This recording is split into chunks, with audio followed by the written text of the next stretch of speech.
जिल्हा परिषद शाळातील वर्गखोल्या बांधकाम व दुरुस्ती बिलाचे मोजमाप नोंदवही तयार करून बिल मंजुरीसाठी सर्व शिक्षा अभियानाच्या कार्यकारी अभियंता यांच्याकडे पाठवण्यासाठी तक्रारदार यांच्याकडे मंजूर बिलाचे 2% प्रमाणे 88,000 रुपयांची लाच घेताना सर्व शिक्षा अभियानाच्या कंत्राटी कनिष्ठ अभियंत्यास 88,000 रुपयांची लाच घेताना रंगेहात पकडण्यात आल्याची माहिती लाचलुचपत प्रतिबंधक विभागाच्या सांगलीच्या पोलीस उपाधीक्षक यास्मीन इनामदार यांनी दिले। याबाबत जत पोलीस ठाण्यात गुन्हा दाखल करण्याचं काम सुरू आहे। संजय भगवान सुतार वय 51 पद कनिष्ठ अभियंता कंत्राटी सर्व शिक्षा अभियान शिक्षण विभाग पंचायत समिती जत असं अटक केलेल्या अभियंत्याचं नाव आहे।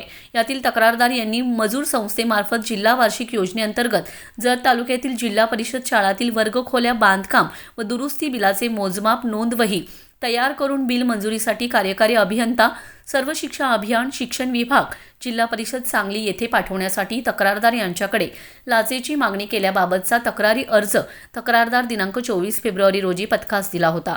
तक्रारदार यांनी दिलेल्या लाच मागणी तक्रारी अर्जाच्या अनुषंगाने पंचायत समिती जत येथे पडताळणी केली असता सुतार यांनी लाचेची मागणी केल्याचं स्पष्ट झालंय।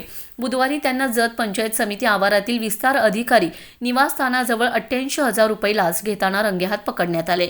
सांगली एसीबीच्या पोलीस उपाधीक्षक यास्मीन इनामदार यांच्या मार्गदर्शनाखाली निरीक्षक योगेश चव्हाण, किशोर कुमार खाडे, प्रीतम चौगुले, अजित पाटील, सलीम मकानदार, ऋषिकेश बडनीकर, पोपट पाटील, उमेश जाधव, धनंजय खाडे, सुदर्शन पाटील, चंद्रकांत जाधव, सीमा माने, सागर नायकुडे, विना जाधव, चालक विठ्ठलसिंग राजपूत यांच्या पथकाने ही कारवाई केली।